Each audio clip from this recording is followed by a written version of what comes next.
having such big applause. That's amazing. So that was the practice, now we can do it again. Because, welcome to this month's Music Bar None.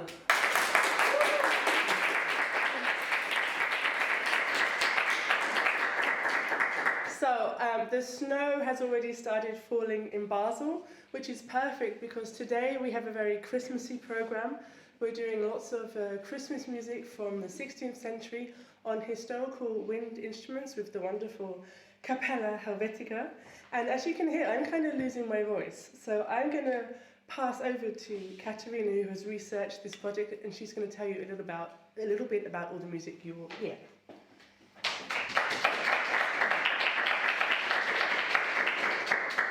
So you're going to hear music by Michael Pretorius, and Michael Pretorius is a little bit like the Brothers Grimm, so he just collected the music. He didn't actually write most of it himself. He sort of followed this tradition from the Reformation of taking German songs, making them into nice songs, and then setting them in different versions, and that's what we're going to do. And since Pretorius has also written one of the most important encyclopedias and everything, it's also very nice that we can sort of tell how he would have suggested to perform this music. It means you still have a ton of freedom, especially in Besetzung and instrumentation, but definitely what we're doing here with cornetto, trombones, recorders, Shawms, Dulcians, is one of the things that he would have enjoyed very much hearing according to his Syntagma Musico. So yes, everyone, please come and join us for some music.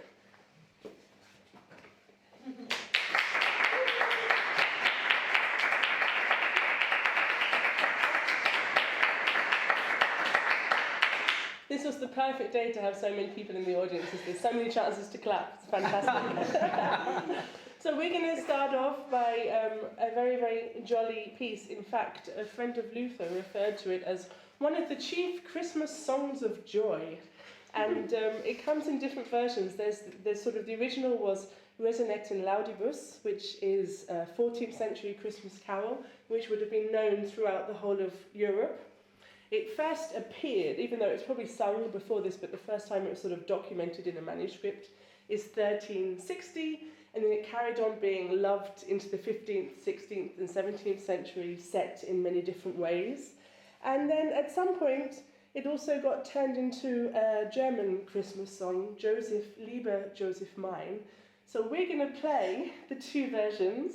First we're going to do Resonette in Laudibus, and then we're going to do Joseph, Liebe Joseph mein, and you can hear the difference in our wonderful text articulation for sure.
Nothing like a bit of instrument swapping.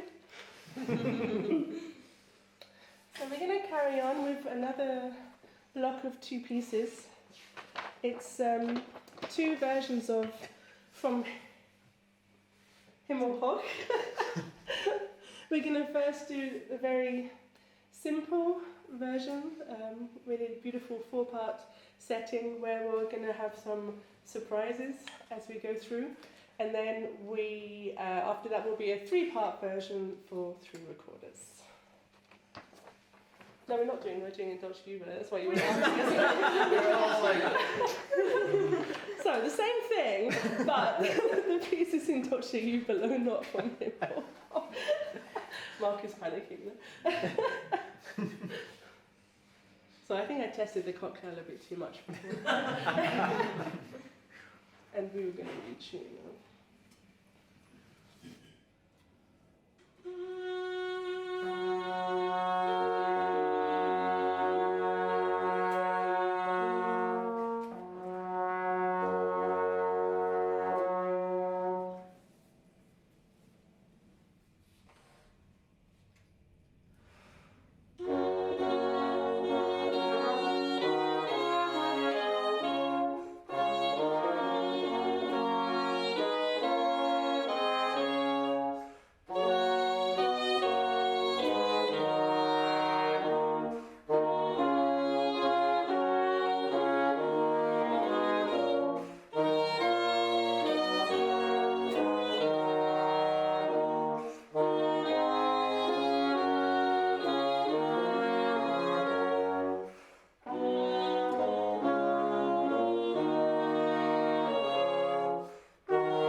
Let's have a second attempt because it's such a beautiful bit. If this time goes wrong, we can just stop. Oh, hi. Good timing.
So it's incredibly thirsty work, playing all these wind instruments, and as I always say, we're here for the cocktails, not for the music.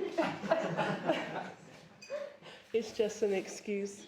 So where do I start?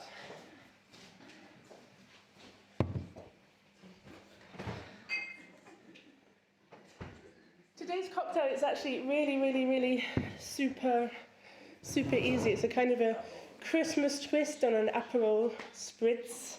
There's a beautiful little chalet I go to in the mountains once or twice a year. It's a lovely little village, and there's a grandmother who sits and makes lots of jams and homemade stuff, and one thing she makes is some liqueurs.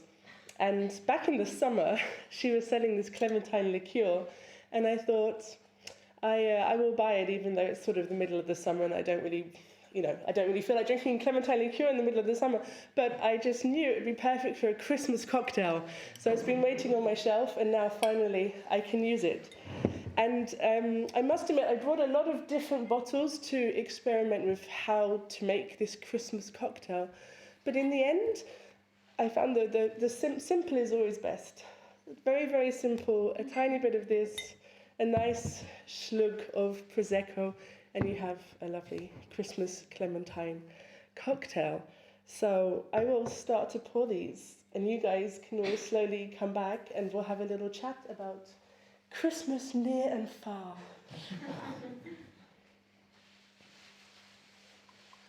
So, first person. It's a long process. We have to make this theatrical, because it's too boring to watch me just pour. So do you already start talking about Christmas? No. Let's wait. Let's wait.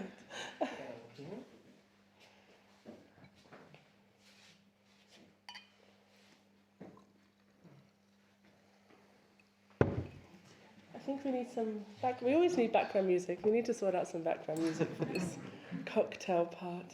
Isn't that what Capella is? We are actually. We got it wrong. Who's next? next? And of course, everyone here, you can all get to try it out afterwards. We have as many cocktails as this bottle will provide.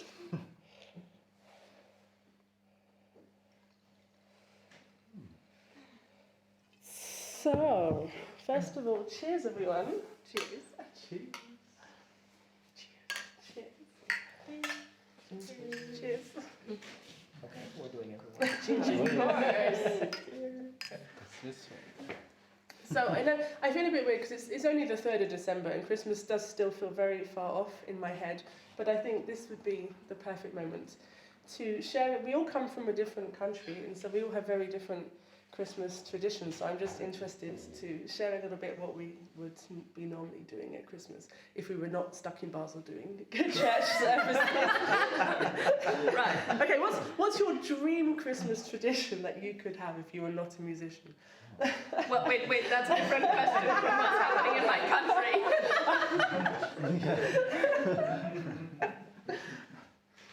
Well, in Austria, Christmas is actually Christmas Eve, which I find interesting because it's different in many other countries, but in Austria it's really Christmas Eve. And also, Santa Claus is really the guy, like that bishop, on the 6th of December. And traditionally in Austria it's the Christkind, bringing the presents, and funnily enough, even a Christmas tree. So a lot of at the beginning of December, like in no. We have an Advent wreath towards in the Advent, so in December, but only on the 24th, and it's like a lot of people go with their the father and the children go to the Krippenspiel or like to the thing in the afternoon, and in the meanwhile, the Christkind brings the Christmas tree and lights it up with real candles. Well, that's also in some countries a bit sketchy, but in Austria we still have real candles on our real trees, for the most part. With straw stars and everything. What are the rates of Christmas fires there? I don't know, I have been asked that quite a lot, but I never checked. And then we have, we sit together, sing some Christmas songs.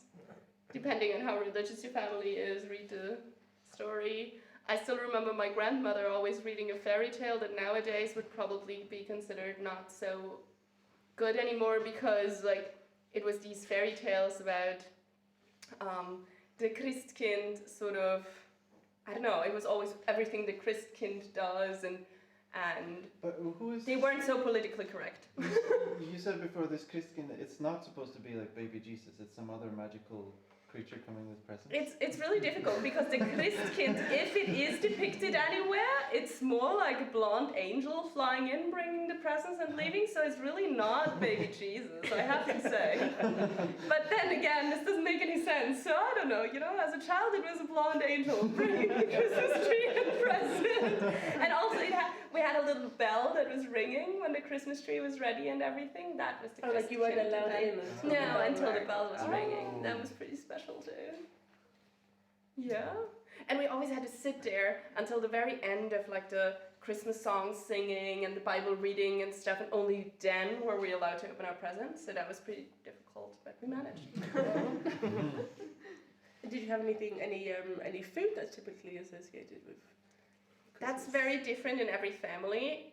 I don't know, I think it was just my mom that said she doesn't want to cook on Christmas Eve, so we always had smoked trout. No, we always had something like smoked trout and a lot of good salads and things she could prepare, but she didn't want to have a hot meal or something. It was just a nice cold dinner. Fantastic. In Norway we eat fish. Of course. Well, not everywhere, but it's also different. It's more in the north. They eat a lot of fish for Christmas. Lutefisk, maybe you've heard of.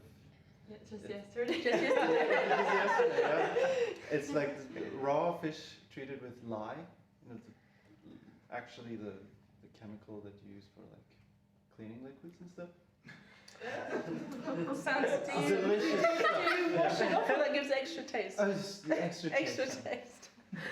And then you have that with aquavit. Since we have it I don't know. Did you bring a bottle? You said you were going to bring a bottle. I think somebody brought a Oh, bottle. fantastic. Yeah. That would be great for us. Yes, super. So, we can try this afterwards. Here's one specifically for bacalao, Okay. for fish. And this one is actually Swedish. So we don't drink that for Christmas. Not for Christmas. Actually, food is a good segue because America is always a combination of different traditions. So if you don't do some sort of general Christmas Eve thing and it's more of a secular tradition, it's quite common, though it started as a Jewish tradition, to get Chinese food and go to the movies. So, which is becoming more and more popular, and it's quite interesting actually. Can you know why that is a Jewish tradition? Because they would have the cinemas all for themselves on Christmas Eve. Not anymore. But not anymore. No. Exactly. Right. But then, like, on the next day, would you have, like, the Christmas dinner? Exactly, then, exactly, you open everything. I guess it's just a good way to have the children get tired, watch a movie for a long time, then fall asleep, wait for Santa to come down the chimney, because he can only do that after midnight, I guess. Yes. And then wake up and everything is there. But did you really put out cookies? Yes, no, really. Okay. Always cookies and a glass of milk. At every house, he must have gotten so sick of cookies. I don't know, but we had a real fireplace, so I guess I believed it a bit more in a way, until a certain point. It's really interesting. In America, the Santa coming with the presents. In Austria, the Christkind coming with the presents, and Santa is like literally Bishop Bishop Nicholas. Claus. Right. And in Norway, we also have like taken some of this American idea, but traditionally, what we have are these like they're more similar to like gnomes. Oh. Like the little nisse, they're called, and they live in the barns. And you have to, instead of cookies, you have to put out the rice porridge for them. Rice porridge? Otherwise, yep, they're very naughty creatures, and if you don't please them with the rice porridge, then they will do they will be mischievous. Oh. Wow. I think I know where I want to deliver presents. I really like presents in Slovenia, so you get a little present for Santa Claus first, and then Santa Claus brings presents on Christmas Eve as well, like in Austria, same day.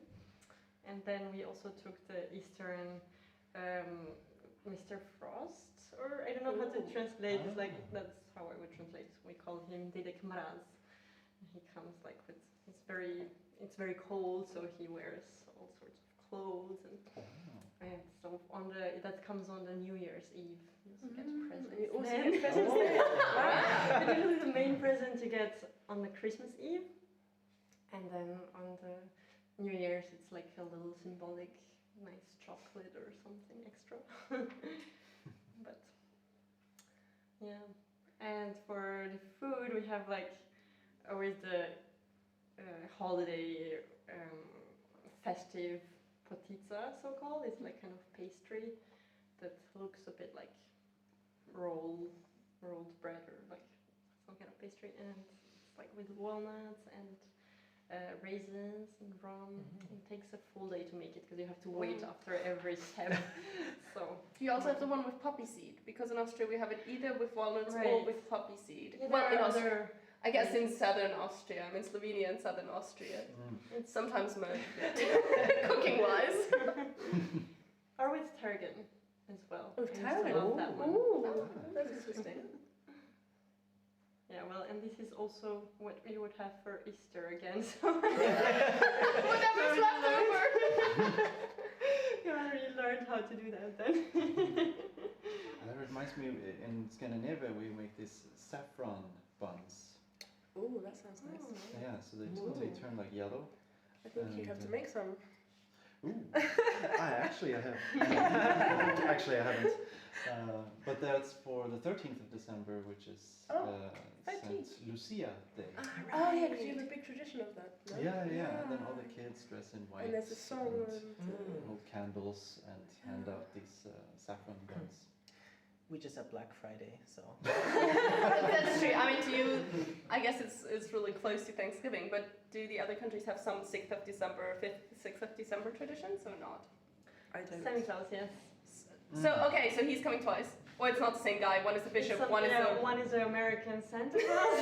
that drops by your place too.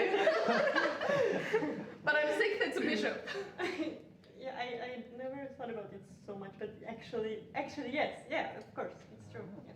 And is he coming with a Krampus? Yes. Okay. We share. We share it. Exactly. And who comes on New Year's? Is that the Mr. Frost. Mr. Frost? Mr. Frost, that comes from the Slavic mythology. Cool. And then for Christmas, American Santa. Exactly. Coca-Cola Santa. But the day before he goes to America, right? So he has time to drop by Europe. I mean, Very important. Can we at least all agree that he lives on the North Pole? Yes. Definitely. He Definitely. comes from Finland. oh! Wait! That's what Finland says. I was there. I was in his hometown in Finland. That's what they say.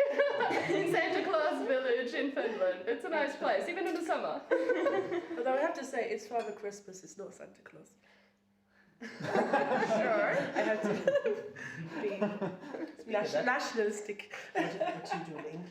So we have a huge tradition. It starts off Christmas Eve. You have to go to the pub and get very drunk, and then you stagger into the church opposite and you have a midnight mass, and then you go home and you drunkenly wrap all your presents, and you sort of pretend to be Father Christmas and put them under the tree. And then the next morning you wake up, and my tradition is I have to have smoked salmon and champagne. And I don't know if that's a universal one, but somehow that's one that I've created for myself. And then it should be like at 2 o'clock, but normally it's at 4 o'clock because it takes way longer to cook than you expect. It's this very, very specific Christmas dinner with a whole turkey and roast potatoes and roast carrots and roast parsnips and Brussels sprouts with chestnuts, with chestnuts in, and bread sauce and cranberry sauce and little sausages wrapped in bacon and gravy, and the turkey has to be stuffed with stuffing, and maybe you have a different stuffing as well with mincemeat. Is there anything else that I feel that's about it? This is like, it's like basically like my mother would always get up at 6 in the morning and be cooking until 4, and then we'd all just arrive at the table very drunk and kind of demolish this pile of My grandmother always showed up with English or British Christmas crackers, though. Is that a real thing, or like these things that you crackers, pull apart? Yes. Or is that just in my house considered to be British? No, that's a very, very important thing. It's like an oblong round tube that you would put a paper hat and a joke and a toy and a little thing, and it's twisted at the end, and like together you would pull it, and the person who actually like gets all the content sort of wins it, and everyone would have it. And so actually there's a big controversy whether you should do the crackers before the meal and then you sit eating your meal with the hat, or you wait until like after the meal and then it's like this post-meal dessert and hat and cracker. I'm a post-meal person. It's like a Christmas pinata, but it's not. Yeah, it is, exactly. Yes. And I think it's really hard to find them outside of England. I remember we have them. Yeah. We put them on our kransekake, which is a... Please explain. It's kind of a marzipan-y cake that doesn't really taste very sweet, but it's very fancy because it consists of these like marzipan rings. It's not really marzipan either. It's like a nutty kind of hard dough, and you build a little tower with the smaller and smaller rings. Oh. And then where does the cracker go? And you stick them with little needles on the sides of the thing, and with little Norwegian flags.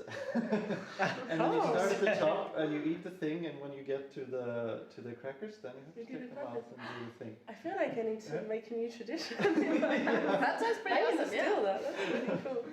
You know, one of the real funny things of our Christmas trees, also they're real apple, like the traditional tree has straw stars and real apples, and always by like a week after or so, these apples, because they need to be red, so they're sort of the mushy kind, but always by like a week after, because we leave our Christmas tree way beyond Christmas, right? Because you only set it up at Christmas. But then in our house, always they got like foul and moldy on the inside, and like then at some point in the week after they would always like drop to the ground and just like that's also a very like always a very fun memory to realize the first time they make like your splash, your apple vomit below the Is that then the Christmas sign to then get rid of the tree, or you have to sort of quickly Well, officially they're leaving it until Lichtmess, and Lichtmess is like way into January or beginning of February even. But I don't know, my mom never, like most people throw it out after the 6th of January. I don't know, because they just lose a ton of meals and stuff and apples and... In Norway we say 13-dags Knut jager jula ut. It's 13th day Knut, which is a common name in Norway, chases Christmas out. So on the 13th day after Christmas, then you take out your Christmas tree. What is that? So Is that 6th of January? Yeah, that's Well, that's why there's 12 days of Christmas. So. Yeah. I see. Fantastic. Wow, I've learned a lot. And as I need to cough now, let's set up for the next thing.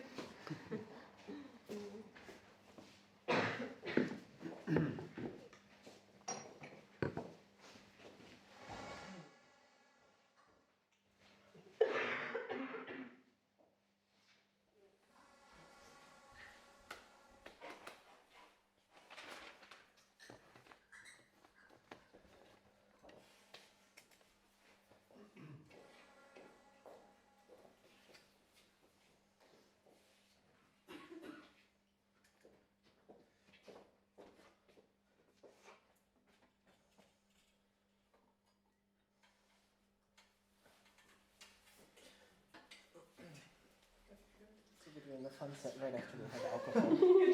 Yes, actually, this is the most complicated one, so it's the alcohol will either help or hinder. Let's see what happens.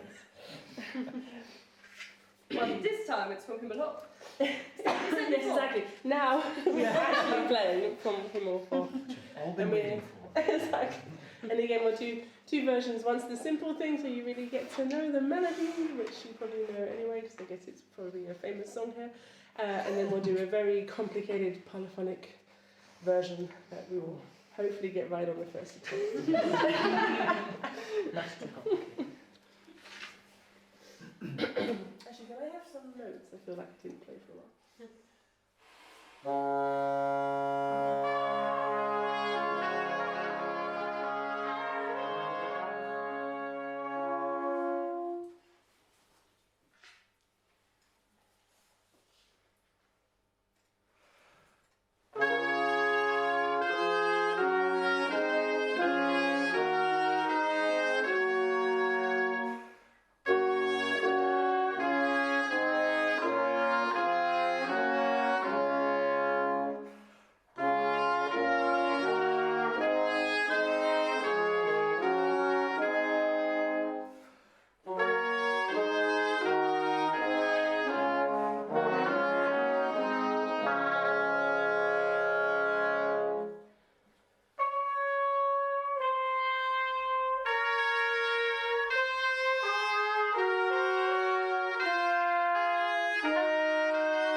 off today's music by None with two versions of Wie schön leuchtet der Morgenstern. Again, the simple version, followed by a really beautiful arrangement, which I hope you'll enjoy very much. Actually, this is interesting because this is one that was actually written and created as a Lutheran hymn. It wasn't some ancient tune that kind of got swept into the tradition. It was written by Phillip Nicolai in 1597 and was published in 1599, and it has inspired many settings, including a very famous chorale cantate by Bach.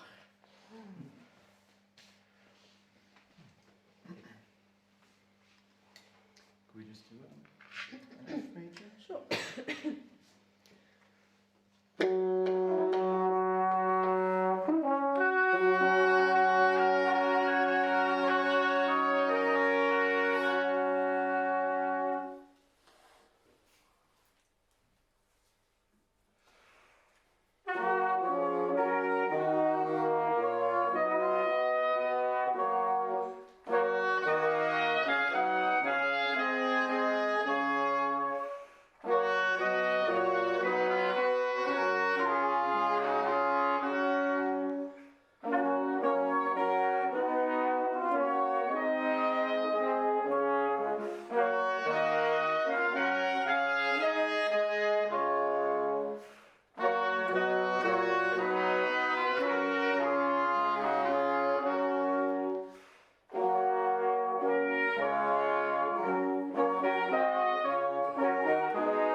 say goodbye to everyone. Thank you so much for coming and playing Capella Helvetica. Thank you all so much for coming, all the people in the room. It's really lovely to see you all. Thank you to Mark, as ever, for everything. And thank you for all the viewers out there watching this, and Happy Christmas!